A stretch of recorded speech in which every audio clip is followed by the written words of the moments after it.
wixii ka dhashay burburka ku dhacay cusbitaalkii weynaa qaybihiisa kala duwanaa qaybtii dhiigga qaybtii carruurta yaryar lagu hayn jiray waadharkii arrintaasi waxay muujinaysaa meeshan inay ka dhacday xasuuq aan loo aabba yeelin oon la kala soocin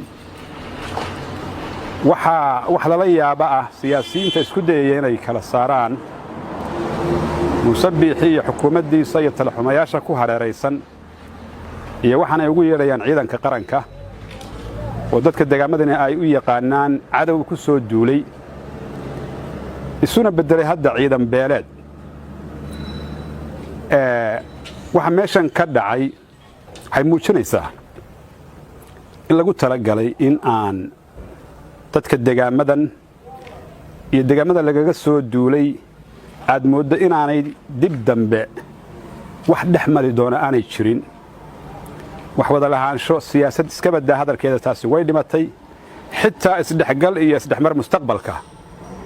dad aanay dhex mari doonin oo aanay ka dhaxayn baad mooddaa qaabka loola dhaqmay magaaladan iyo shacabkii degganaa magaaladan waxaa deggan dad lagu soo duulay muddo bil iyo badha duulaan iyo duqayn baa ku socota waxaad mooddaa somalilan wixii loogu yeedhi jiray soddonkii sanno wixii ay dhisayeen ama ciidan ahaa ama sistem ahaa ama siyaasad ahaa inay ku soo ururtay ay ku soo gebagabaysantay duqaynta iyo barakicinta magaalada laascaanood dadka magaaladan iyo gobolladan deggani waa dad adkaysan badan waa dad isdifaacaya waa dadan laga adkaan doonin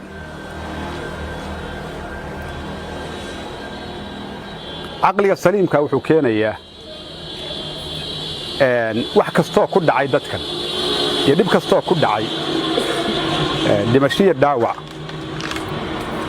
wuxuu keenayaa caqliga saliimkaa waayo marmarka qaar dee ilaahay subxaana wa tacaala fircoon ayuu u diray nebi muuse iyo haaruun calayhim asalaatu wassalaam isagoo fircoon uu ku yidhi u taga fircoon faquula lahu qawlan layinan lacallahu yatadakkaru aw yakhsha isagoo alle og subxaana wa tacaala fircoon kuu yahay iyo wuxuu ahaan doono fircoon u tago hadal deebacsan ku dhaha ma laga yaabaa inuu ama baqo ama wax kala garto waxaanu leenahay deegaamadan dadka ku deggan SSC iyo sistamka Somaliland way u kala dhamaatay xaqadu waa taa hadallada isyaryaalka ka soo yeeraya burco hargeysa berbera mararka qaarkood aad moodo in ay waali hadal ay tahay sool iyo lascaanood waa Somaliland disandaad hawshaas inay dhamaatay waad ogtii naftiinaad been u sheegaysaan wuxuun caqligiinnu way siinaya in bal mustaqbalka dadku in xataa dirs ahaadaan ama is dhex mari karaan taa inaad xeerisaan oo badbaadisaan wixii kala dhintee waxaan ma filayo kumana ogeyn oo kumana aqaano caqli saliima oo tala saxa qaata hargeysa kuma ogeyn oo tala xumada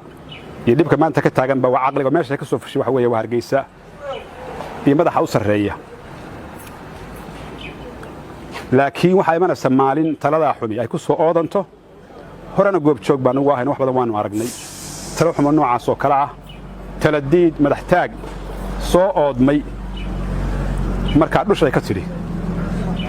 wayna imanaysaa ciidamadan dul fadhiya magaaladan laascaanood ee duqaynaya waa la saarayaa ama xoog baa lagu saarayaa heshiis baa lagu saarayaa taa cidda shaki kama jiro idinna waad og tihiin dadka deegaankan iyo caalamka iyo Soomaalina waa og tahay xaqiiqadu taasay tagaysaa ma idinla tahay khasaaro hadda meesha uu marayo ugu yaryahay marka aanu niyad wanaagsan ku hadalno wiilal Soomaaliyeed dad Soomaaliyeed oo islaama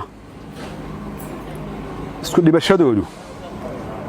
cidna macna u samayn mayso adduun iyo aakhiratoonna ma idinla tahay khasaaraha intaa inaad ku joojisaan ku soo koobtaan oo aad iskaga baxdaan deegaamadan kulley waad ka bixi doontaane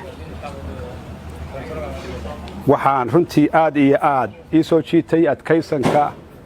dadka deegaamadan hadday noqoto kuwa difaacaya magaaladooda shuhadaa hadday noqoto goobaha caafimaadka iyo dadka ka shaqaynaya dhaawacyada yaalla dad aan naxsanayn dad aan cadhaysnayn dad faraxsan dad aan barooranayn dad aad u adkaysan badan ayaan runtii ku soo aragnay aad iyo aadna waan u bogaadinaya waan u mahadinayaa ilaahay subxaanahu wa tacaala guusha haydin siiyo intii dhimatayna waa shuhada difaacayay magaaladoodii iyo dadkoodii ehelkoodii ilaahay naxariis